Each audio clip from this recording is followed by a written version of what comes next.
មានកូនឲ្យបងទេបងនឹងមានប្រពន្ធម្នាក់ទៀតហើយពេលនោះអូនកុំបន្ទោសបងឲ្យសោះបើប្រពន្ធមិនកើតទេនោះលេងចោលយកថ្មីទៅដើម្បីឲ្យគេប្រកាសឆ្លោះគ្នាតិចតួចមិនព្រមនៅដោះស្រាយឲ្យដឹងរឿងទេបែរជារត់មករកពុកម៉ែនៅអាស្រុកនេះទៅវិញណារឿងចង់បានប្រពន្ធមួយទៀតទេចាក់ចេញពីស្រុកកំណើតមករស់នៅទីក្រុងដើម្បីប្រកបការងារព្រោះតែជីវភាពប្តីប្រពន្ធអ្នកទាំងពីរក៏បានមករស់នៅទីក្រុងអស់រយៈពេល5ឆ្នាំទៅហើយ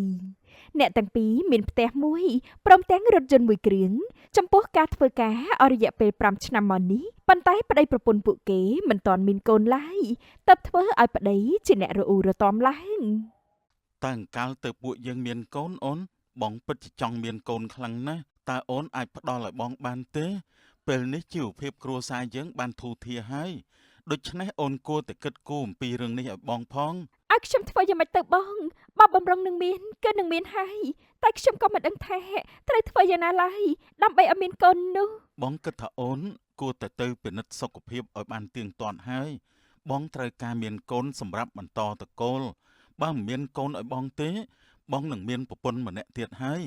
ពេលនោះអូនកុំបន្ទោសបងឲ្យសោះណាកុំថាបងមិនបានប្រាប់អូនអីបងពិតជាចង់ធ្វើបែបនេះមែនទេបងមិនគិតដល់ពេលដែលយើងធ្លាប់លំបាកជាមួយគ្នាបងមានតែគិតពីពេលវេលាទាំងអស់នោះទេបងមានតែគិតពីពេលទាំងនោះទេខ្ញុំក៏ចេះអន់ចិត្តដែរពេលដែលបានលើសម្ដីទាំងនេះរបស់បងនោះអូនកុំចេះតែអន់ចិត្តជាមួយសម្ដីទាំងនេះរបស់បងមើលចង់មានដែលគិតទេថាបងពិតជាចង់បានកូនណាអូនគួរតែប្រញាប់មានកូនឲ្យបងឲ្យលឿនទៅមុននឹងបងមានអ្នកផ្សេងបងពិតជាចិត្តដាច់ចំពោះខ្ញុំណាស់តែមិនដែរទេខ្ញុំជាប្រពន្ធកំសត់កម្រជាមួយបងពេលដែលយើងធូរធារបងបែរជានិយាយស្ដីអញ្ចឹងជាមួយខ្ញុំតើសមដែរទេបងគិតពីរឿងនេះម្ដងទៀតទៅកុំនិយាយអ្វីធ្វើឲ្យប៉ះពាល់ដល់អារម្មណ៍ខ្ញុំអីធ្វើជាប្តីដែលល្អសម្រាប់ប្រពន្ធកុំបាច់ឆ្វេងអីណានិយាយចប់ហើយផាលីក៏បានចាក់ចេញពីគេភ្លាមនិយាយការពិតផងក៏មិនបានខ្ញុំគ្រាន់តែចង់បានកូនសោះហ្នឹងណាតើខុសដែរមិនមែនផាលីមកដល់ផ្ទះមិត្តភ័ក្តិរបស់នាងក៏បានជជែកគ្នាពីរឿងនេះជាមួយមិត្តភ័ក្តិរបស់នាង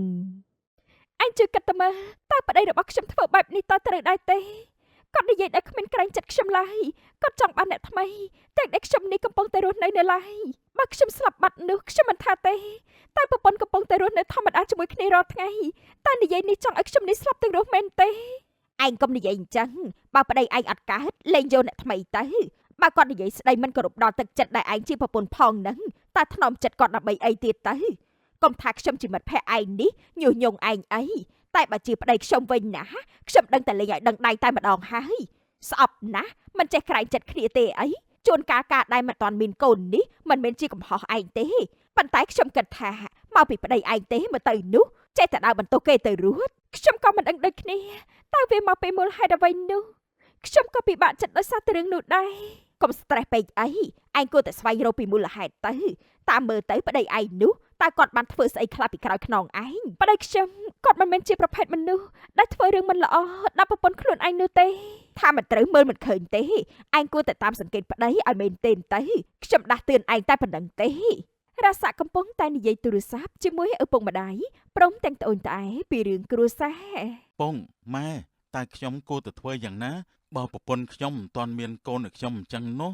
ពួកខ្ញុំបាននិយាយគ្នាថាពេលធូរធារពេលណាពួកយើងនឹងយកកូនប៉ុន្តែពេលនេះពួកយើងធូរធារហើយ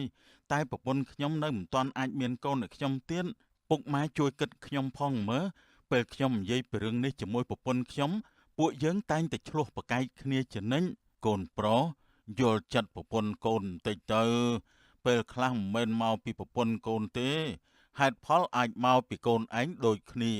គួរតែឆែកពីសុខភាពខ្លួនឯងផងទៅកុំអាងអីចេះតែបន្ទោសប្រពន្ធអញ្ចឹងនោះកូននេះពុកកំពុងតែបន្ទោសកូនប្រុសពុកថាអត់បានការមែនទេពងពុកគ្រាន់តែឲ្យយោបល់ដល់កូនពុកមានបាននិយាយថាអីលើកូននេះណាពុកវាឯងកាន់ជើងកូនប្រសាហើយមកបន្ទោសកូនប្រុសរបស់យើងមែនទេខ្ញុំគិតថាមកពីកូនប្រសាយើងទេមិនមែនមកពីកូនប្រុសរបស់យើងឡើយកុំចេះតែចោទថាឲ្យកូនខុសរឿងពេកអីតើបានដែរទេហ្នឹងម៉ែនិយាយត្រូវណាស់ខ្ញុំមិនមែនជាបញ្ហាទេតែខ្ញុំគិតថាមកពីប្រពន្ធខ្ញុំតើមនុស្សប្រុសដូចជាខ្ញុំមានបញ្ហាសុខភាពតាំងពីអង្កលទៅខ្ញុំមាំទាំល្អណាស់ម៉ែតាំងពីដើមមកពុកកាន់ជើងតកូនប្រសា តែមិនដែលកាន់ជើងខ្ញុំសោះពុកនិយាយឲ្យកូនចេះគិតចេះពិចារណាមិនមែនឲ្យកូនបន្ទោសទៅលើតែប្រពន្ធម្នាក់នោះទេក្នុងនាមពុកជាចាស់ជាទុំពុកមិនបានបន្ទោសទៅលើអ្នកណាទេតែពុកចង់ឲ្យកូនស្វែងរកហេតុផល ឪវាឯងតែអញ្ចឹងកូនប្រុសហាកុំស្ដាប់ឪឯងពេកបើប្រពន្ធមិនកើតទេនោះលេងចោលយកថ្មីទៅដើម្បីឲ្យគេបង្កើតកូនឲ្យហើយដូចជាមិនពិបាកអីផងនឹង កូនប្រុសកុំស្ដាប់ម៉ែកូនឯងអីណាម៉ែកូនឯងចង់ឲ្យតែកូនទាស់គ្នានឹងពុកបាត់ទូរស័ព្ទឲ្យកូនបាទពុកជម្រាបលា ស្របពេលជាមួយគ្នានោះផាលីបានត្រឡប់មកដល់ផ្ទះវិញនាងក៏បានបន្លឺមកកាន់ប្តីរបស់នាងខ្ញុំមកផ្ទះវិញហើយបងកំពុងតែនិយាយទូរស័ព្ទជាមួយពុកម៉ែមែនទេ ពុកម៉ែបាត់ទូរស័ព្ទបាត់ហើយអូនទៅមកពីណាហ្នឹងបាត់ទៅឡើងមកសន្ទុះធំ ខ្ញុំទៅផ្ទះមិត្តភ័ក្តិ មិត្តភ័ក្ដិអូនឲ្យយោបល់លេងគ្នាជាមួយបងមែនទេ មិនមែនបែបហ្នឹងទេបងសូណាគ្រាន់តែប្រាប់ខ្ញុំកុំឲ្យ stress ពេកនាងមិនបាននិយាយអ្វីមិនល្អទេ បើអញ្ចឹងល្អហើយបងមិនចង់ឲ្យមានយោបល់បែបនោះចូលមកក្នុងរឿងប្តីប្រពន្ធរបស់យើងទេវាជាបញ្ហានៅក្នុងគ្រួសារយើងគួរតែដោះស្រាយជាមួយគ្នាកុំយកទៅប្រាប់អ្នកដទៃអីណា ចាខ្ញុំមិនចូលទៅប្រាប់អ្នកណាឡើយតែបងនិយាយជាមួយពុកម៉ែពីរឿងអីខ្លះទេ ជារឿងទូទៅហ្នឹងណាដូចជាសួរសុកទុកពុកម៉ែអូនទៅងូតទឹកឲ្យត្រជាក់ខ្លួនសិនទៅចាំបងធ្វើអីផ្អែមឲ្យផឹកណា ចាផាលីទៅងូតទឹកបាត់រ៉ាសាបានចូលទៅក្នុងផ្ទះភ្លេតតែម្ដង តែខ្ញុំគួរទៅធ្វើអីឲ្យប្រពន្ធខ្ញុំទៅណោះពុកនិយាយក៏សមហេតុសមផលដែរពេលខ្លះក៏អាចមកពីកំហុសរបស់ខ្ញុំមិនមែនដោយសារតែប្រពន្ធរបស់ខ្ញុំម្នាក់នោះទេពួកយើងជាប្តីប្រពន្ធគឺប្រកាសជាមានចំណែកខុសរៀងៗខ្លួនខ្ញុំមិនបន្ទោសតែប្រពន្ធខ្ញុំទេ ខណៈដែលរ៉ាសាកំពុងតែដួសបង្អែមដាក់ចានក៏ស្រាប់តែមានអ្នកចុចកណ្ដឹងនៅពីមុខផ្ទះគេ ចុះអ្នកណាគេមករកអីហ្នឹង ថាចប់ហើយរ៉ាសាបានទៅបើកទ្វារផ្ទះតែម្ដង កល្យានមករកអីដល់ផ្ទះខ្ញុំតើមានរឿងអីមែនទេ បងសាហជួយខ្ញុំរឿងមួយបានទេក្នុងពេលនេះខ្ញុំមិនមានអ្នកណាជាទីពឹងពាក់ទៀតនោះទេគឺមានតែបងម្នាក់គត់តើបងអាចជួយខ្ញុំបានទេ និយាយមកបើសិនជាអាចជួយបានចាំខ្ញុំជួយ ខ្ញុំបែកគ្នាជាមួយសង្សារហើយគេថែមទាំងទុកបំណុលឲ្យខ្ញុំជួយសងគេទៀតផងតែខ្ញុំមិនអាចបានចាយលុយដែលគេខ្ចីនោះទេគឺសូម្បីតែមួយរៀលខ្ញុំមកនេះគឺចង់ខ្ចីលុយបងខ្លះដើម្បីយកទៅសងគេបងអាចជួយខ្ញុំបានទេ តើបំរុងមកខ្ចីនោះប្រមាណដែរបើខ្ញុំអាចជួយបានគឺខ្ញុំជួយតែចំពោះរឿងនេះខ្ញុំក៏ត្រូវទៅសួរប្រពន្ធខ្ញុំសិនដែរបើប្រពន្ធខ្ញុំថាមិនបានខ្ញុំក៏មិនហ៊ានប្រកែក ខ្ញុំខ្ចីបង4លានទេបងអាចជួយបានអត់ ខ្ញុំទៅសួរប្រពន្ធសិនបើបានឬមិនបានខ្ញុំនឹងតាក់ទងទៅនាងពេលនេះនាងត្រឡប់ទៅផ្ទះវិញចុះ ចាខ្ញុំនឹងរងចាំដំណឹងល្អពីបងខ្ញុំលាសិនហើយកល្យានចាក់ចេញទៅរ៉ាសាបានចូលទៅក្នុងផ្ទះវិញខណៈដែលប្រពន្ធគេដែលងូតទឹករួចរាល់នាងក៏បានសួរឡើងអ្នកណាគេមករកអីមែនទេបង មិត្តភ័ក្តិរួមការងារជាមួយបងគេមកពឹងឲ្យបងជួយពីរឿងលុយកាក់តែបងមិនអាចអាកាត់រឿងនេះបានទេបើមិនមានការសម្រេចចិត្តពីប្រពន្ធនោះ តែគេចង់ខ្ចីប្រមាណដែរទេ គឺ4លានអូនហើយយ៉ាងម៉េចដែរបងតាមតអូនទេ គេមានទុកអីខ្លាំងដែរទេបើសិនជាទុកលំបាកខ្លាំងនោះយើងក៏មិនគួរដាច់ចិត្តចំពោះគេពេកដែរ គេត្រូវសង្សារបោកឲ្យសងលុយជំនួសហើយគ្នាក៏មិនមានញាតិមិត្តបានជាមកពឹងបងនាងជាមនុស្សដែលជួយណែនាំបងឲ្យបានចូលធ្វើការនៅកន្លែងតែមួយជាមួយនាងដែលយើងអាចធូរធារមកដល់សពថ្ងៃនេះក៏មានចំណែកនាងខ្លះដែរ គេក៏ធ្លាប់មានចំណែកក្នុងការជួយយើងដែរបើគេមានទុកហើយយើងក៏ត្រូវទៅជួយគេវិញដែរបងអាចឲ្យលុយទៅគេខ្ចីបានខ្ញុំមិនថាអ្វីទេអ្នកណាដែលធ្លាប់មានគុណមកលើយើងនោះត្រូវតែចងចាំអំពើល្អរបស់គេហើយតបស្នងសងគុណគេទៅវិញ បាទអញ្ចឹងស្អែកនេះបងនឹងយកប្រាក់ទៅឲ្យនាងពេលបងទៅធ្វើការបងបានធ្វើបង្អែមឲ្យអូនខ្លះនៅផ្ទះបាយឆាប់ទៅហូបទេ ចាប់បងនាថ្ងៃបន្ទាប់នាពេលដែលរ៉ាសាបានមកដល់កន្លែងធ្វើការគេបានឃើញកល្យាននៅតុធ្វើការរបស់គេព្រមទាំងមានស្នាមជាំនៅលើមុខរបស់នាងដែលខុសប្លែកពីម្សិលមិញទៀតផង កល្យានកើតអីហ្នឹងសុភាពរបស់នាងពេលនេះដូចជាមិនស្រួលសោះបើមិនស្រួលខ្លួនទេសុំមេទៅផ្ទះទៅណាមិនបាច់ធ្វើការទេថ្ងៃនេះ ខ្ញុំមិនអីទេបងខ្ញុំគ្រាន់តែគេមិនឆ្អែត គេងមិនឆ្អែតតែលើមុខនាងមិនក៏មានស្នាមជាំអញ្ចឹងអ្នកណាធ្វើបាបនាងដល់ថ្នាក់នេះ ខ្ញុំពិតជាមិនអីមែនណាបងតើបងជួយខ្ញុំពីរឿងនោះបានទេរឿងដែលខ្ញុំពឹងបងកាលពីម្សិលមិញនោះ ប្រពន្ធខ្ញុំមិនថាអីទេខ្ញុំឲ្យប្រាក់ទៅកល្យានខ្ចីចុះ ចាអរគុណបងខ្លាំងណាស់ខ្ញុំនឹងប្រញាប់រកលុយមកឲ្យបងវិញ បានតាមសម្រួលចុះមានពេលណាយកមកសងវិញពេលនោះទៅណា ចាបងផាលីនៅតូបលក់សាំងវិចរបស់នាងខណៈដែលម្ដាយក្មេកក៏ស្រាប់តែទេមកនាងចាជំរាបសួរម៉ែម៉ែតែមកខ្ញុំថ្មនេះតើមានការអ្វីដែរទេក្នុងនាមយើងជាម្ដាយក្មេករហូតមកតែពេលនេះយើងចង់ធ្វើជាម្ដាយក្មេកដែលអាក្រក់ម្ដងហើយម៉ែមានរឿងអីទេម៉ែមានប្រសាសន៍បានខ្ញុំមិនខឹងនោះទេឯងគួរតែបើកដៃឲ្យប្តីឯងនេះមានប្រពន្ធម្នាក់ទៀតទៅឯងមិនអាចមានចៅឲ្យយើងបានឯងគួរតែអាណិតប្តីឯងផងទៅហើយនិយាយបែបនេះណាក៏ព្រោះតែយើងចង់បានចៅពោដែរកូនប្រសាឯងគួរតែយល់ហើយណាកូនប៉ុណ្ណឹងសិនហើយណាម៉ែខ្ញុំរវល់លក់នំទៀតផាលីក៏ស្រាប់តែបិទទូរស័ព្ទភ្លាមតែម្ដាយក្មេករបស់ខ្ញុំចង់បានចៅខ្លាំងណាស់ដល់ថ្នាក់ខ្លាយទៅជាបែបនេះមែនទេស្រាប់ពេលជាមួយគ្នានោះមួយដែលតែងតែមកទិញសាំងវិចនៅទីនេះជាប្រចាំក៏បានមកដល់ សួស្ដីអ្នកលក់ថ្ងៃនេះដូចជាស្ងាត់មនុស្សហើយទឹកមុខអ្នកលក់ក៏មិនសូវជាល្អទៀតតើមានរឿងអីមែនទេ มันមានអីទេថ្ងៃនេះត្រូវការនំប្រមាណដែរ ថ្ងៃនេះយកតែ2ដុំទេទឹកមុខដូចជាមិនសូវស្រស់សោះយប់មិញឆ្លោះគ្នាជាមួយប្តីមែនទេអ្នកលក់ ខ្ញុំបានប្រាប់ហើយថាมันមានរឿងអីទេតើអាចជឿខ្ញុំបានទេនេះគឺជានំ2ដុំដែលលោកត្រូវការ ទៅសិនហើយអញ្ចឹងអ្នកលក់ថ្ងៃនេះមួម៉ៅសម្បើមណាស់ ឲ្យលុយរួចគេក៏បានចាក់ចេញទៅយប់នេះខ្ញុំត្រូវទៅសួរនាំប្តីខ្ញុំឲ្យដឹងរឿងតែម្ដងស្រីដែលមករកគាត់ពីម្សិលមិញនេះសង្ស័យតែជាអ្នកបំរុងរបស់គាត់ទេបានចឹងមែននោះខ្ញុំត្រូវគេបោកប្រាស់ឲ្យមែនទេនាពេលជប់ជន់ទៅហើយផាលីកំពុងតែចាំផ្លូវប្តីរបស់នាងខណៈដែលប្តីមិនទាន់ចេញពីធ្វើការឡើយថ្មនេះហើយកំពុងតែធ្វើអីទៀតទេតែមិនទាន់ឃើញបាត់អស់ផ្ទះទៀតគាត់ចង់ធ្វើឲ្យខ្ញុំខឹងហើយម៉ែក្មេកនិយាយគឺកាន់តែធ្វើឲ្យខ្ញុំសង្ស័យខណៈនោះផងដែរប្តីរបស់នាងក៏បានមកដល់ផ្ទះឃើញទឹកមុខរបស់ប្រពន្ធគេក៏បានសួរឡើងផ្លេស អូនចាំបងមែនទេថ្ងៃនេះអូនដូចជាអារម្មណ៍មិនសូវល្អសោះលក់មិនដាច់មែនទេអូនតែមិនអីទេបងមានការងារមានប្រាក់ខែកុលរាល់ខែតើអូនកុំបារម្ភពីរឿងលុយកាក់អីបងមិនធ្វើឲ្យប្រពន្ធបងត្រូវលំបាកទៀតនោះទេ មានបានហើយចង់មានប្រពន្ធថ្មីម្នាក់ទៀតមែនទេបងចង់មានកូនដល់ថ្នាក់មិនអសូរដល់ចិត្តប្រពន្ធរបស់បងឯងខ្ញុំជាប្រពន្ធរបស់បងខ្ញុំមិនចង់បានបែបនោះទេខ្ញុំចង់ឲ្យពើយើងស្មោះត្រង់ជាមួយគ្នាខ្ញុំចង់ឲ្យគ្រួសាររបស់យើងមានក្តីសុខបែបយើងមិនចង់ឲ្យមានអ្នកណាចូលមកជ្រៀតជ្រែកឡើយថាចាប់ហើយនាងក៏បានចូលទៅក្នុងបន្ទប់ដេកភ្លាមទេរួចចុះប្រពន្ធខ្ញុំកំពុងតែអន់ចិត្តរឿងអីហ្នឹងប្រពន្ធម្នាក់នេះពិតជាប្រកែអន់ចិត្តជាមួយប្តីមែនទែន ផាលីភ្ញាក់ពីដេកបាត់ប្តីឆឹងតែម្ដងថ្ងៃនេះទៅធ្វើការលឿនខុសពីធម្មតាប្រញាប់ទៅជួបគេណាស់ហើយនិយាយបានតែប៉ុណ្ណេះនាងក៏បានរៀបចំសម្លៀកបំពាក់ដាក់នៅក្នុងវ៉ាលីយកតែម្ដងរសាដែលត្រឡប់មកផ្ទះវិញមិនឃើញប្រពន្ធគេក៏បានទេទៅរកប្រពន្ធតែមិនមានអ្នកណាលើកឡើយខណៈនោះឪពុកគេក៏បានទេមក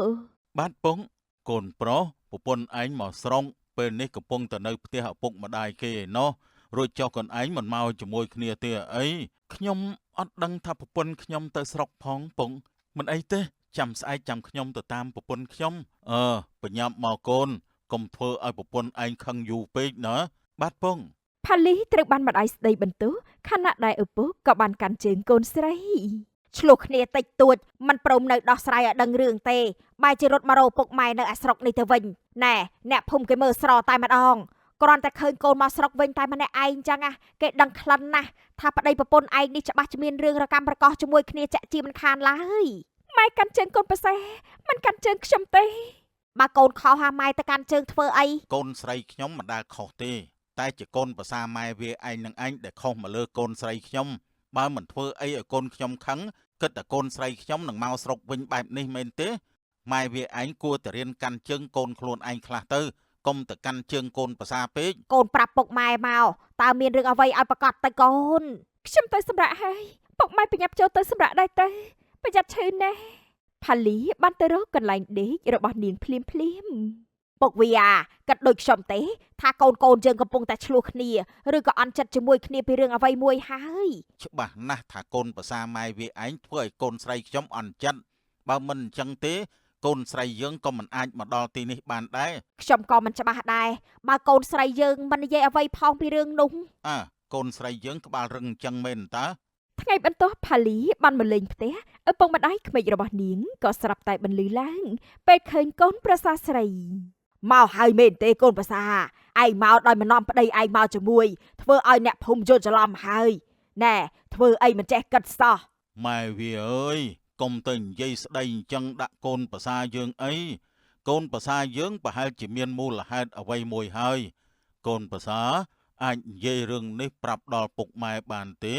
ថាតើកូនប្រុសពុកបានធ្វើអ្វីឲ្យកូនប្រសាពុកមិនពេញចិត្តពុកនឹងបដៅវាឲ្យកូន ពុកវានិយាយអញ្ចឹងកំពុងតែបន្ទោសកូនប្រុសយើងពេញទីហើយកូនប្រុសយើងគេប្រឹងធ្វើការចិញ្ចឹមគ្រួសារគេណាស់មិនមានពេលអីធ្វើឲ្យប្រពន្ធខឹងអន់ចិត្តទេប្រហែលជាកូនប្រសាខ្លួនឯងទេដែលខឹងជាមួយប្តីហើយរត់មកស្រុកបែបនេះ ម៉ែវាស្ងាត់សិនទៅមើលទុកឲ្យខ្ញុំជាអ្នកសួរកូនប្រសាយើងកូនប្រសាប្រាប់ពុកមកមើលតើមានរឿងអី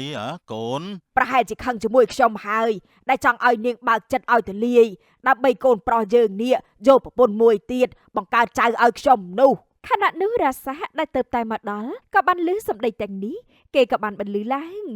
ម៉ែកំពុងទៅលុកដៃចូលក្នុងគ្រួសារខ្ញុំហើយ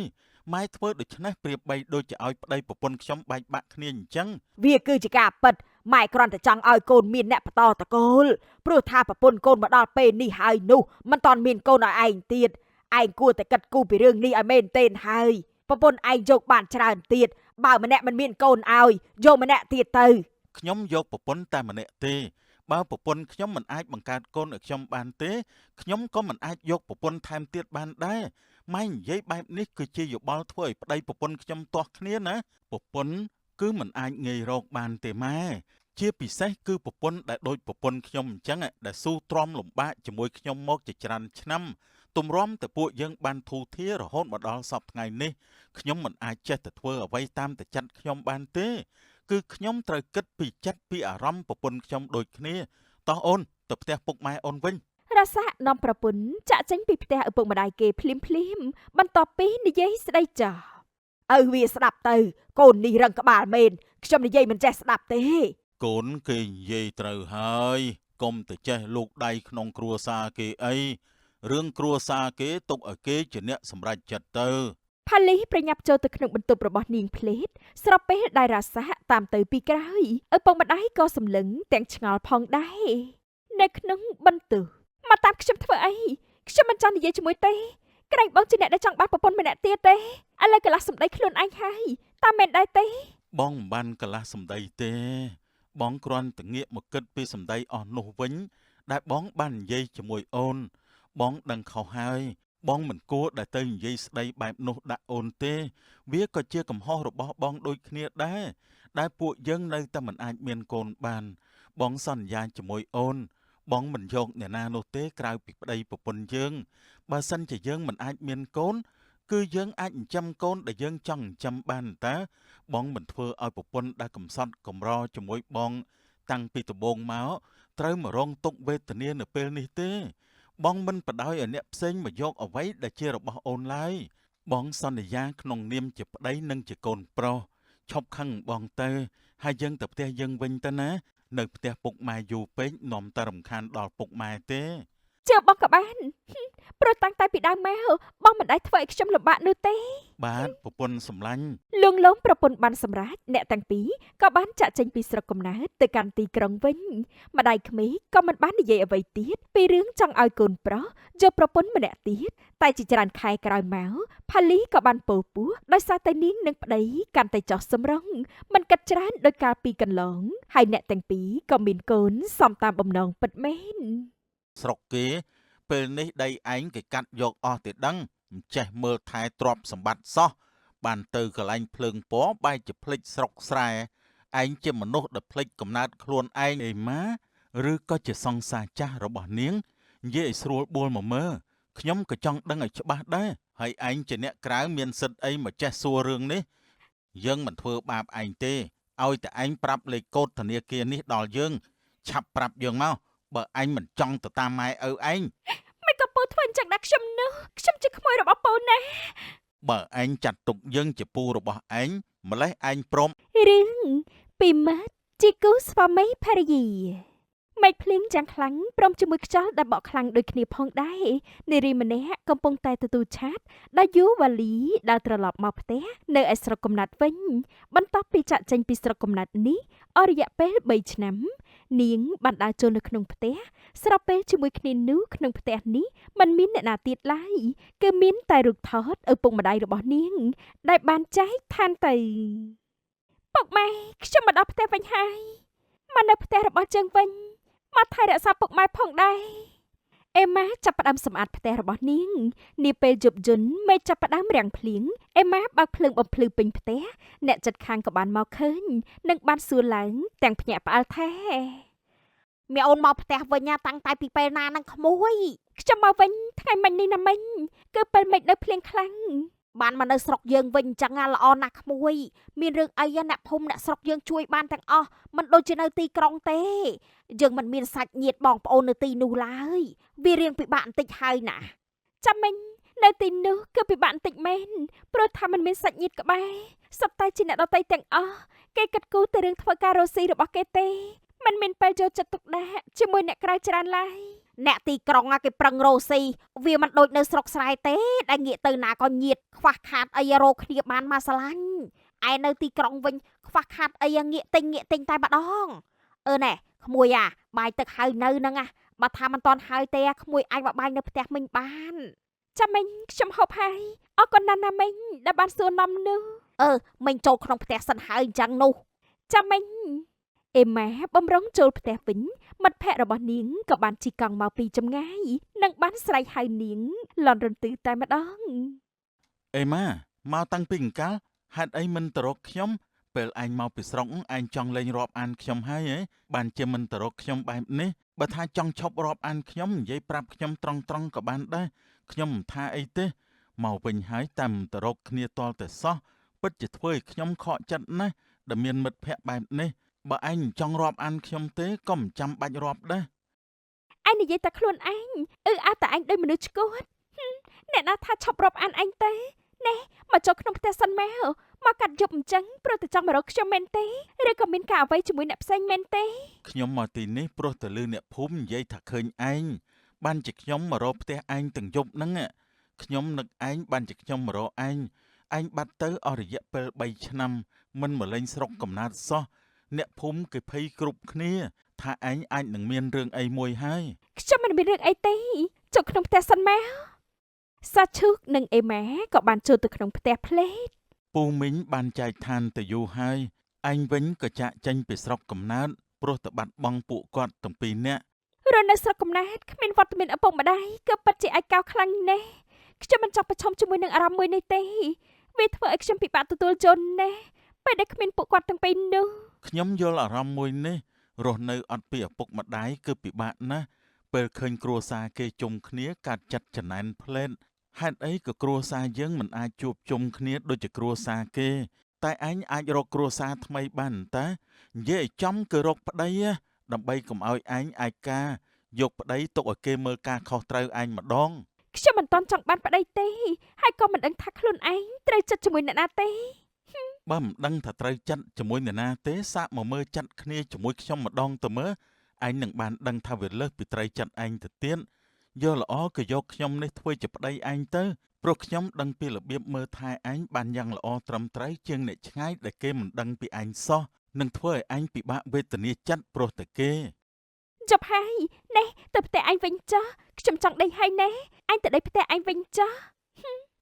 ខ្ញុំទៅវិញហើយអញ្ចឹងស្អែកយើងជួបគ្នាណាលាសិនហើយណែសាកយករឿងនេះទៅគិតមើលយកខ្ញុំធ្វើជាប្តីរបស់ឯងឬក៏ឯងមកធ្វើជាប្រពន្ធខ្ញុំថាចប់ហើយសាឈូកក៏បានចាក់ចេញទៅដូចជាត្រង់មួយញ៉ៃមិត្តភក្តិខ្លួនឯងហើយនាថ្ងៃបន្ទាប់អេម៉ាចាប់ផ្ដើមដាំដំណាំនៅក្បែររបងផ្ទះអ្នកភូមិបានមកសួរសុខទុក្ខនាងជាបន្តផងដែរតែរំពេចនោះអ្វីដែលចម្លែកនោះគឺពូរបស់នាងដែលត្រូវជាប្អូនរបស់ឪពុកនាងបានមករកព្រមទាំងនិយាយសម្ដីមិនសមរម្យជាមួយនាងទៀតផងមកវិញហើយមែនទេរយៈពេល3ឆ្នាំហើយឯងទៅមកវិញមិនគិតគូរពីរឿងនៅស្រុកកំណើតខ្លួនឯងទេគិតតែសប្បាយនៅស្រុកគេពេលនេះដីឯងគេកាត់យកអស់ទេដឹងមិនចេះមើលថែទ្រព្យសម្បត្តិសោះ បានទៅកន្លែងភ្លើងពណ៌បែរជាភ្លេចស្រុកស្រែឯងជាមនុស្សដែលភ្លេចកំណើតខ្លួនឯងដឹងខ្លួនទេសំណាងហើយដែលមកស្រុកវិញមិនស្ពាយកូននៅក្នុងពោះមកជាមួយនោះ ពូជួយនិយាយស្ដីអសមរម្យផងតើបានទេខ្ញុំមិនដែលភ្លេចកំណត់ភ្លេចទីកន្លែងដែលខ្ញុំកើតទេ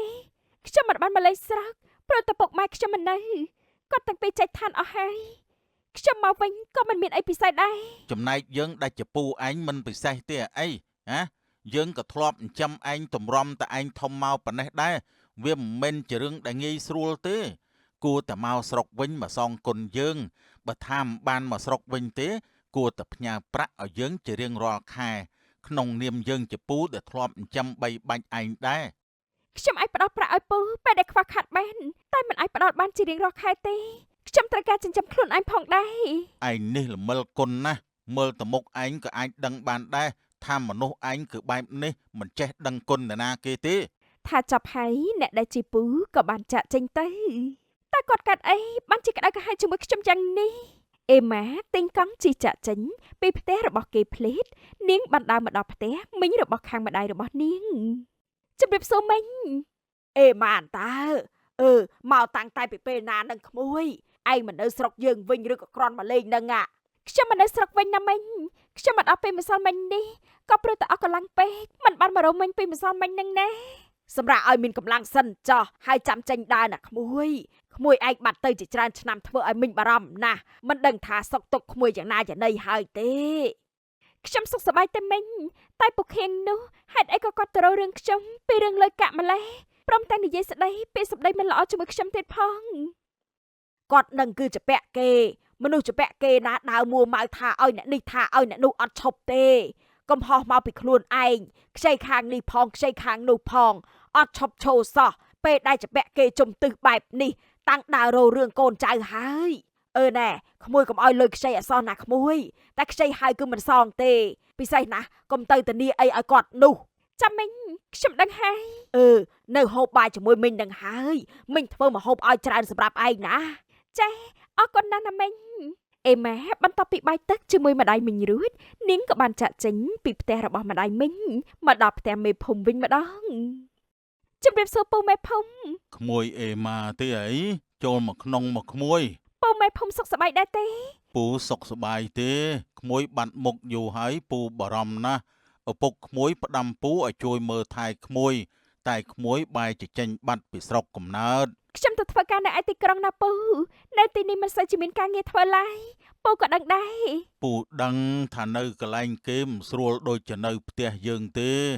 នៅផ្ទះយើងមានគ្រួសារយកចិត្តទុកដាក់ពេលដែលយើងឈឺតែនៅកន្លែងគេគឺគេមិនខ្វល់ទេទោះបីជាយើងឈឺជាយ៉ាងណាសំខាន់គឺការងាររបស់គេត្រូវតែធ្វើឲ្យគេទោះបីជាបខំយ៉ាងណាក៏ដោយ ចាពូខ្ញុំយល់តែធ្វើមិនទៅបើការងារគឺដឹងតែការងាររឿងឈឺជាគឺត្រូវຕົកនៅមួយឡែកសិនហើយព្រោះយើងក៏ត្រូវការប្រាក់ខែពីគេដែរគឺធ្វើទាំងឈឺក៏មិនអាចមានសិទ្ធិត្អូញដែរ បើអញ្ចឹងក្មួយមកលេងស្រុកឬក៏យ៉ាងម៉េចក្មួយ ខ្ញុំមករស់នៅទីនេះតែម្ដងណាមិនទៅទីក្រុងវិញនោះទេ បើក្មួយខ្វះខាតអីមករកពូបានណាពូជួយក្មួយបានចំណេញ ចាអរគុណណាស់ណាពូខ្ញុំកាត់ថាលាពូសិនហើយណា ទៅចុះក្មួយសុខសប្បាយណាក្មួយ អេម៉ាចាក់ចេញពីផ្ទះមេភូមិចៃដន្យបានជួបជាមួយអ្នកដែលធ្លាប់ស្រឡាញ់នាងនៅតាមផ្លូវដែលកំពុងតែដប់កូនដើរលេង អេម៉ាហើយទៅមកស្រុកវិញហ៎បាត់តាណាយូរម៉េះខ្ញុំយកប្រពន្ធមានកូនមួយទៀតបាត់ហើយដោយសារតែចាំអេម៉ាយូរពេកខ្ញុំខ្លាចថាមិនបានរៀបការជាមួយអេម៉ាទើបខ្ញុំយកប្រពន្ធឲ្យបានមុនអេម៉ាមកវិញ ខ្ញុំទៅធ្វើការនៅទីក្រុងខ្ញុំមិនបានទៅដើរលេងទេកូនគួរឲ្យខ្លាញ់ដល់ហើយណែ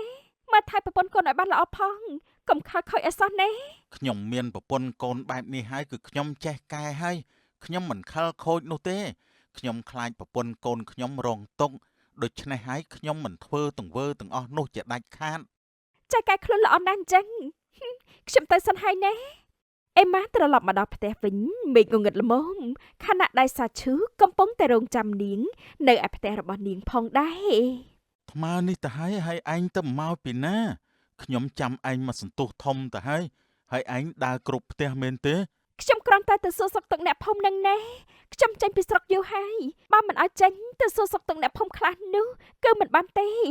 ណែឯងមករកខ្ញុំនៅផ្ទះអញ្ចឹងមានការអីទៀតហើយ ខ្ញុំមករកឯងតលតែមានការមែនទើបអាចមករកបានឯងភ្លេចរឿងយើងបាននិយាយគ្នាកាលពីយប់នោះហើយមែនទេឯងមិនចង់បានខ្ញុំធ្វើជាប្តីឯងទេឯងកំពុងតែបង្ហាញពីភាពស្អប់ខ្ពើមមកលើខ្ញុំហើយគ្រាន់តែខ្ញុំជាមិត្តភក្តិឯងហើយចង់បានឯងធ្វើជាប្រពន្ធតែខ្ញុំខុសដែរមែនទេមិត្តភក្តិក៏អាចក្លាយជាប្រពន្ធបានដែរហើយថែមទាំងអាចមើលថែគ្នាបានយ៉ាងល្អទៀតផងឯងគួរតែគិតមកលើខ្ញុំអំពីចំណុចល្អដែលខ្ញុំមានណាមិនមែនគិតតែពីចំណុចអាក្រក់នោះទេខ្ញុំជាមិត្តភក្តិឯងគួរតែកត់ចំណាំបានថាខ្ញុំល្អអាក្រក់ចំពោះឯង អីខ្ញុំកាត់ហើយតែកាត់មិនតាន់ឃើញទេមិនដឹងថារងការគួរតែដាក់ពណ៌អីនោះទេ ឯ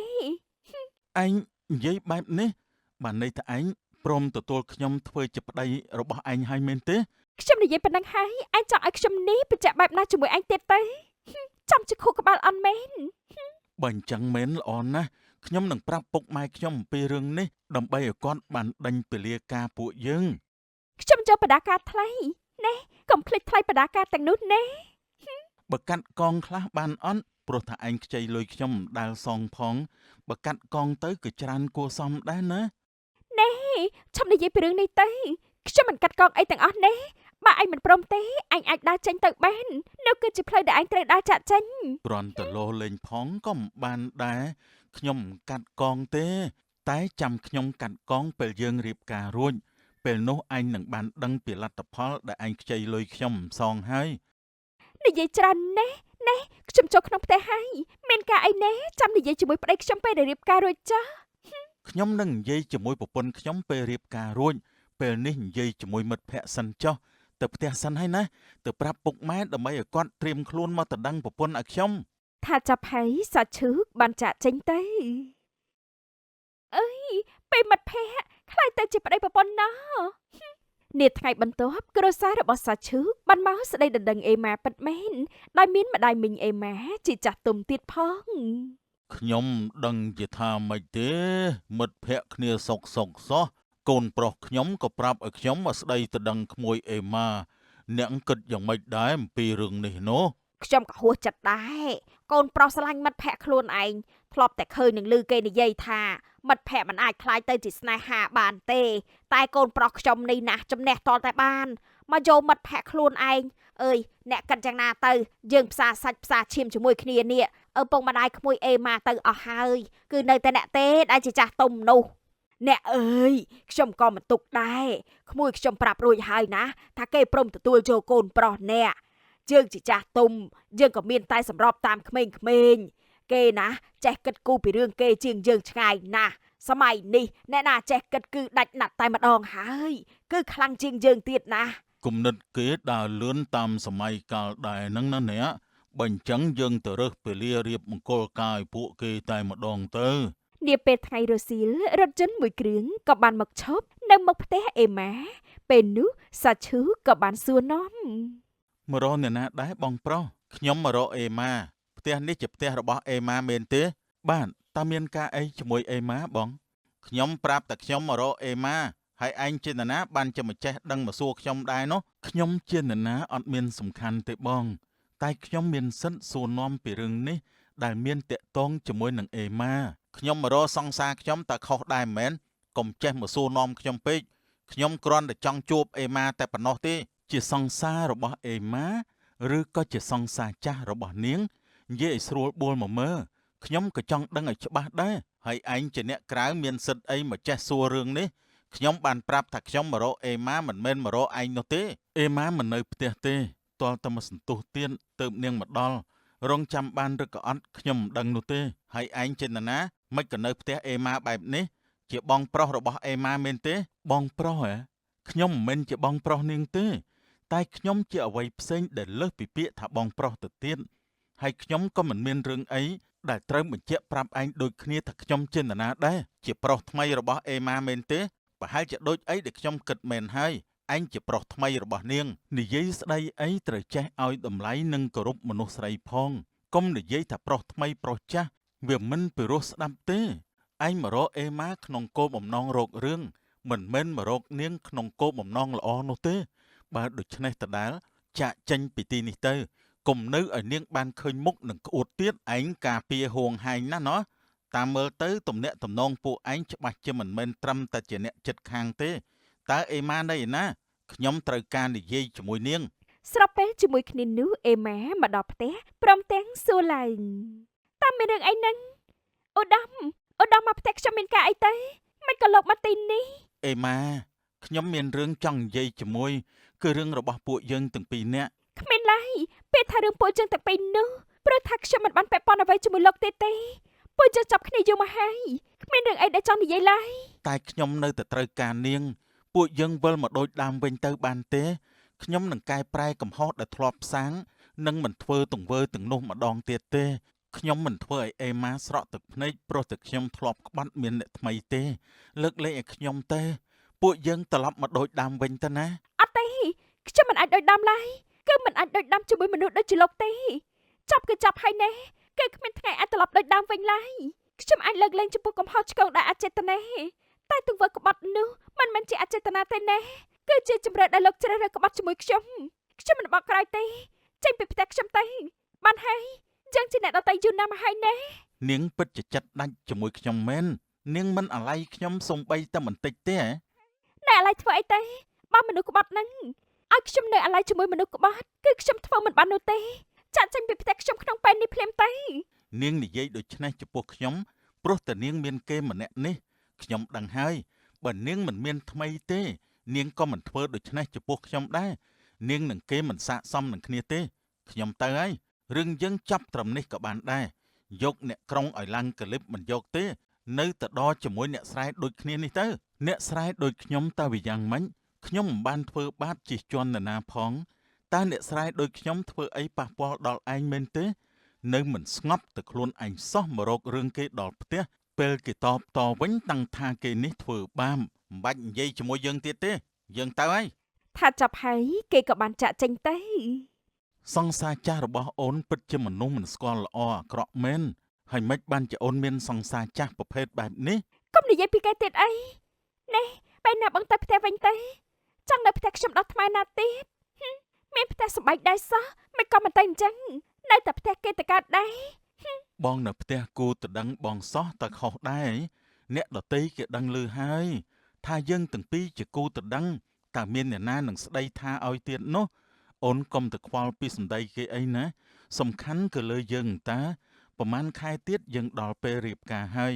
ត្រៀមខ្លួនធ្វើជាកូនកំមុំបងទៅព្រោះគ្មានអ្នកណាផ្សេងទៀតទេដែលអាចគ្រងតំណែងមួយនេះបានក្រៅពីអូនម្នាក់ប៉ុណ្ណោះ ទៅផ្ទះទៅបានហើយណែខ្ញុំចង់នៅម្នាក់ឯងឆាប់ទៅផ្ទះទៅកុំនៅរំខានខ្ញុំ យើងជាគូតដឹងនឹងគ្នាហើយគ្មានពាក្យថារំខានរំខួយស្អីទេបងអត់ទៅវិញទេបងនៅទីនេះជាមួយអូនព្រោះតែបងដឹងថាបើពេលបងចេញទៅ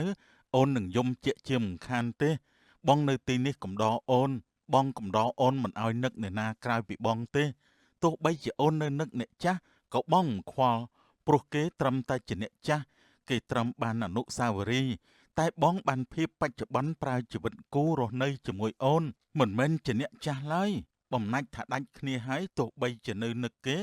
ក៏មិនមែនជារឿងដែលអាក្រក់ដែរនឹកបានតែមិនអាចលួចទៅតាក់ទងគេវិញទេ ខ្ញុំមិនធ្វើអញ្ចឹងទេកុំបារម្ភអីណែបងចង់នៅទីនេះបន្តក៏បានគឺជារឿងរបស់បង ព្រោះបងមានសិទ្ធិនៅទីនេះបងជាគូតដឹងរបស់អូនថ្ងៃក្រោយកុំដេញបងទៀតណាបងមុខក្រាស់ណាស់ទោះដេញយ៉ាងណាក៏បងមិនទៅដែរប្រាប់ឲ្យដឹងទៅ ចានាថ្ងៃបន្ទាប់ពូរបស់អេម៉ាក៏បានមកដល់ផ្ទះនាងព្រមទាំងស្រដីឡើងថា អេម៉ាឯងមានលុយខ្លះទេឲ្យពូខ្ចីសិនមកពូត្រូវការលុយបន្ទាន់ឯងអាចឲ្យពូខ្លះបានទេក្មួយតែបន្តិចបន្តួចក៏បានដែរទោះបីជាមិនច្រើនក៏ដោយពូពិតជាត្រូវការបន្ទាន់មែនទែននៅក្នុងពេលនេះក្មួយឲ្យពូខ្ចីសិនមកណា ខ្ញុំមិនសូវជាមានលុយនោះទេណាពូខ្ញុំអាចឲ្យពូបានតែតិចតួចទេតាមអ្វីដែលខ្ញុំមានបើចំនួនច្រើននោះគឺខ្ញុំមិនមានឡើយណែ តែបន្តិចបន្តួចទេក្មួយឲ្យពូខ្ចីសិនមក ពូត្រូវការប្រមាណអីទេ ពូត្រូវការ2លានក្មួយ 2លានណែខ្ញុំមិនមានទេណាពូចំនួនច្រើនពេកហើយណែសម្រាប់ខ្ញុំនៅពេលនេះដែលមិនទាន់មានការងារធ្វើស្រួលបួលផងទេ ខ្ញុំអត់មានលទ្ធភាពឡើយណែ ឯងក៏ហក់យើងគ្រាន់តែប៉ុណ្ណឹងក៏ឯងមិនមានឯងទៅធ្វើការនៅទីក្រុងប្រាក់ខែក៏ច្រើនតែពេលមកវិញឯងថាគ្មានបែបនេះតើឲ្យយើងជឿជាក់លើឯងបែបណាទៅយើងដាច់ខាត់មិនជឿលើឯងទេ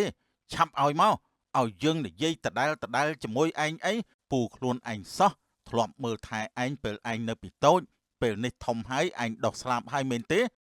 ពូមិនមែនបែបនោះទេពូចូលច្រឡំជាមួយខ្ញុំហើយខ្ញុំឲ្យពូបានតែតិចតួចប៉ុណ្ណោះដែលខ្ញុំមាននេះខ្ញុំមិនមានប្រាក់ច្រើនឡើយពេលខ្ញុំទៅធ្វើការប្រាក់ខែសមរម្យមិនមែនច្រើនអីនោះទេខ្ញុំមានតែ60,000ទេខ្ញុំជូនពូតែម្ដងពូមិនចាំបាច់សងខ្ញុំវិញទេពូទុកប្រើប្រាស់ចុះណែ ប៉ុណ្ណឹងក៏វាគ្រាន់បើជាងអត់ដែរអរគុណហើយក្មួយស្រីឯងមិនល្មិលគុណជាមួយអ្នកដែលធ្លាប់មើលថែឯងនោះទេពូលាហើយណាក្មួយ ថាចាប់ហើយពូរបស់នាងក៏បានចាក់ចេញទៅសង្ឃឹមថាគាត់យល់ពីខ្ញុំមិនដាច់ខ្ចីលុយគេផ្ដេសផ្ដាសហើយមកទីពីខ្ញុំចិត្តទៅសងគេទៀតនោះទេនាពេលរសៀលសាឈឺកបានដប់គូតដណ្ដឹងរបស់គេទៅដល់កន្លែងជាងកាត់ដេរស្របពេលជាមួយគ្នានោះជាងកាត់ដេរស្រាប់តែលន់មាត់ឡើងអីយ៉ាមកស្រុកវិញមិនទាន់បានប្រមាណផងគេមានគូតដឹងចិត្តបានចូលរោងការទៀតហើយតែខ្ញុំវិញនៅអីនៅនឹងតែម្ដងគូប្រេងអញចិត្តដល់ហើយណែកុំត្អូញពេកអីរាល់ថ្ងៃកាប់លុយជាមួយមុខរបស់នេះណែតែមកធ្វើជាត្អូញត្អែអញ្ចឹងទៅរួចយើងក៏ចង់បានប្តីដែរវើយនៅម្នាក់ឯងគឺអុកសុកខ្លាំងណាស់មិនបាច់ត្រាម៉ាស្អីទេខ្ញុំមិនជឿអញឡើយណែ អ្នកទាំងពីរជាមិត្តភក្តិនឹងគ្នាតែពេលជួបគ្នាដូចជាមិនសូវត្រូវគ្នាសោះ ធ្វើមិនទេបើចំណែនមិត្តភក្តិដែលបានប្តីមុនខ្ញុំជាមិត្តភក្តិគ្នាតែយកប្តីចោលគ្នាអ្នកណាមិនតូចចិត្តទៅនាពេលជប់យន្តបានឈានចូលមកដល់អេម៉ាដេកលងលក់ដោយមិនដឹងខ្លួនឡើយស្របពេលជាមួយគ្នានោះពូរបស់នាងបានចូលមកដល់ក្នុងបន្ទប់របស់នាងព្រមទាំងរកលុយនិងរបស់មានតម្លៃ ដេកមិនដឹងស្អីមែនមិនដឹងថាមនុស្សកំពុងតែចូលក្នុងផ្ទះបើជាអ្នកផ្សេងដេកអញ្ចឹងចប់បោះគេហើយតែនេះជាពូរបស់ឯងយើងមិនធ្វើអីឯងទេក្រៅពីចង់ដោះបំណុលគេយើងដឹងតែឯងមកវិញមានលុយច្រើនមកជាមួយតែមិនព្រមឲ្យយើងខ្ចីហើយយើងក៏មានតែវិធីមួយនេះតែប៉ុណ្ណោះ ពូខៀងបានស្វែងរកកន្លែងដាក់ប្រាក់ក៏បានឃើញប្រាក់របស់នាងពិតមែនព្រមជាមួយនឹងទូរស័ព្ទដែលមានកងធនាគារទៀតផង ឯងនេះពិតជាបោកយើងមែនឯងលាក់ប្រាក់ពីយើងឯងពិតជាក្មេងមិនល្អមែនប៉ុន្តែថាលេខកូដកុងគេនេះប្រមាណទៅយើងមិនអាចធ្វើអីបានទេបើយើងមិនស្គាល់លេខកូដនោះគឺមានតែដាស់នាងសួរហើយ ថាចាប់ហើយពូរបស់នាងបានដាស់ក្មួយខ្លួនឯងព្រមទាំងយកកំបិតមកគំរាមនាងនៅចិត្តបំពង់កនាងទៀតផង អេម៉ាឆាប់ភ្ញាក់ឡើងលេខកូដកុងធានាឯងប្រមាណអេម៉ាឆាប់ភ្ញាក់ឡើងមើលវ៉ៃ ពូចង់ធ្វើអីខ្ញុំពូកុំធ្វើបាបម្លឹកខ្ញុំអីណា យើងមិនធ្វើបាបឯងទេឲ្យតែឯងប្រាប់លេខកូដធនាគារនេះដល់យើងឆាប់ប្រាប់យើងមកបើឯងមិនចង់ទៅតាមម៉ែឪឯង មិនក៏ពូធ្វើអញ្ចឹងដាក់ខ្ញុំនោះខ្ញុំជាក្មួយរបស់ពូណា បើឯងចាត់ទុកយើងជាពូរបស់ឯងម្លេះឯងព្រមឲ្យលុយយើងខ្ចីហើយមិនមែនឯងលាក់ទុកពីយើងបែបនេះទេឯងមិនបានចាត់ទុកយើងជាពូឯងទេតែឯងកំពុងតែចាត់ទុកយើងជាអ្នកដទៃឆាប់ប្រាប់លេខកូដមកយើងមក មិនចង់ដល់ឪពុកម្ដាយខ្ញុំទេបានជាពូហ៊ានធ្វើរឿងដែលមនុស្សជាសាច់ញាតិគេមិនហ៊ានសុំបីតកាត់ពូពិតជាសហយងក្នុងបាច់ហើយ ប្រាប់លេខកូដមកកុំនិយាយច្រើនពេកបើមិនចង់ងាប់ក្រោមស្នាដៃយើងទេ អេម៉ាបានប្រាប់លេខកូដកងធនាគារដល់ពូនាងពូរបស់នាងបានចាក់ចេញពីផ្ទះរបស់នាងភ្លាមខ្ញុំលែងយកយល់ថាជាពូហើយខ្ញុំនឹងប្តឹងអេម៉ាប្រញាប់ទៅផ្ទះពូមេភូមិទាំងយប់ដើម្បីប្តឹងពីរឿងនេះលុះពេលព្រឹកឡើងប៉ូលីសក៏បានទៅចាត់ចំណាត់ការតែម្ដងនៅផ្ទះពូខៀងអេម៉ាកំពុងតែជជែកជាមួយប្រពន្ធពូរបស់នាងតើជាពាក់គេប្រមាណតើមិញតើពូខ្ញុំដល់ថ្នាក់ធ្វើរឿងបែបនេះនោះ ពូក្មួយជាពាក់គេ5លានមិញមិនដឹកស្មានទេថាគាត់ហ៊ានធ្វើអញ្ចឹងចំពោះក្មួយបកើតខ្លួនឯងនោះមិញប៉ាត់ជាសុំទោសក្មួយផងណាដែលធ្វើឲ្យក្មួយលំបាកនោះមិនមែនជាកំហុសមិញទេរឿងនេះទុកឲ្យសមត្ថកិច្ចជាអ្នកដោះស្រាយទៅចុះមួយសប្តាហ៍ក្រោយមកប៉ូលីសក៏បានចាប់ពូរបស់នាងដោយបានយកពូរបស់នាងទៅកាន់ប៉ុស្តិ៍ប៉ូលីសរួចបានសួរចម្លើយដែលមានការអង្វរជាខ្លាំងពីសំណាក់ប្រពន្ធរបស់គាត់អេម៉ាក៏បានយល់ព្រមដកពាក្យបណ្ដឹងនោះតែម្ដង ពូរបស់នាងក៏ទទួលបានសេរីភាពហើយក៏បានមកកាន់ផ្ទះអេម៉ាទាំងប្តីទាំងប្រពន្ធ ពូមិនដឹងថារកពីអីមកនិយាយជាមួយក្មួយនោះទេពូសុំទោសផងណាក្មួយហើយក៏អរគុណដែលក្មួយមិនប្តឹងផ្ដាល់មកលើពូទាល់ពេកមិនដឹងតែធ្វើបែបណាទើបអាចរួចបំណុលគេទើបសម្រេចចិត្តធ្វើរឿងមិនគប្បីចំពោះក្មួយបែបនេះតែម្ដងតែពូស្ដាយណាស់ដែលពូធ្វើរឿងបែបនេះពូមិនមានមុខទៅភ្នោពុកម៉ែឯងទេជំពាក់បំណុលគេនេះពិតជាវេទនាមែនទែនខ្ចីតែបន្តិចទេប៉ុន្តែការឡើងកោជើងគ្នាច្រើនជាងថ្លៃដើមទៅទៀតពូពិតជាស្ដាយក្រោយពិតមែនណា ខ្ញុំមិនប្រកាន់ជាមួយពូទេពូត្រូវតែឈប់ខ្ចីគេហើយចូលទៅសងគេទៅកុំខ្ចីពីកន្លែងនេះចូលទៅសងគេកន្លែងនោះអីមានតែវឹកវរលើដើមការកប់ជើងគ្នាមិនអស់ទេមិញក៏ខដែរមិញមិនហាមប្តីមិញមានតែជំរុញថែមមិញអរគុណក្មួយហើយណាដែលមិនប្រកាន់ពូមិញដែលជាមនុស្សចាស់តែគិតមិនបានវែងឆ្ងាយមិនបានដិតដល់ឡើយថាវាធ្ងន់ធ្ងរកម្រិតនឹងនោះរៀងក្នុងពេលនេះចាត់ទុកថាជាបទពិសោធន៍ចាស់ហើយកុំធ្វើវាម្ដងទៀតណាខ្ញុំក៏នៅតែជោគជ័យនៅគិតចំពោះពូដែលធ្លាប់មើលថែខ្ញុំកាលពីខ្ញុំនៅតូចដូចគ្នា ពូអរគុណណាស់ក្មួយស្រី ពេលវេលាកន្លងផុតទៅជាច្រើនខែអេម៉ានិងសាឈឺបានរៀបមង្គលការជាមួយគ្នារួចរាល់រស់នៅជាមួយគ្នាប្រកបដោយសុភមង្គលខណៈដែលពេលយប់យន្តនោះសាឈឺមកដល់ផ្ទះវិញប្រពន្ធក៏បានបន្លឺឡើងភ្លេចទូរស័ព្ទតេលេងចេះលើកហើយឯងប្រាធ្វើស្អីទៀតបាត់តេមិនលើកផងហ្នឹង បងមិនដឹងផងបងអត់ដឹងទៅទុកនៅឯណាទេអូនកុំខឹងបងអីណាព្រោះតែបងវិញដៃតែខ្លួនឯងទុកទូរស័ព្ទនៅឯណាបងមិនបានលើកទូរស័ព្ទអូនព្រោះតែបែបនេះហើយកុំខឹងជាមួយបងអីណាបងសុំទោស វងវែងតាំងតែពីអាយុប៉ុណ្ណឹងហើយចុះតម្រាប់ទៅចាស់ជាងនេះទៀតនោះតើនឹងខ្លាចទៅជាយ៉ាងណាទៅ ទោះបីជាបងវិញគ្រប់រឿងតែបងលើកលែងរឿងមួយគឺបងមិនដែលភ្លេចទេថាបងមានប្រពន្ធដ៏ស្រស់ស្អាតបំផុតនៅក្នុងជីវិតនេះបងមិនដែលភ្លេចប្រពន្ធបងទេភ្លេចរបស់របរគឺអនុញ្ញាតឲ្យភ្លេចតែបើភ្លេចអូនគឺមិនអាចទៅរួចទេ សំដីផ្អែមណាស់ខ្ញុំឈប់ខឹងហើយអញ្ចឹងណែទៅងូតទឹកទៅនឹងអាហូបបាយ បាទប្រពន្ធ ប្តីប្រពន្ធអ្នកទាំងពីររស់នៅជាមួយគ្នាប្រកបដោយសុភមង្គលតរៀងទៅដោយថ្ងៃខ្លះឆ្លោះតែឆ្លោះដោយមិនអាចបែកគ្នាឡើយ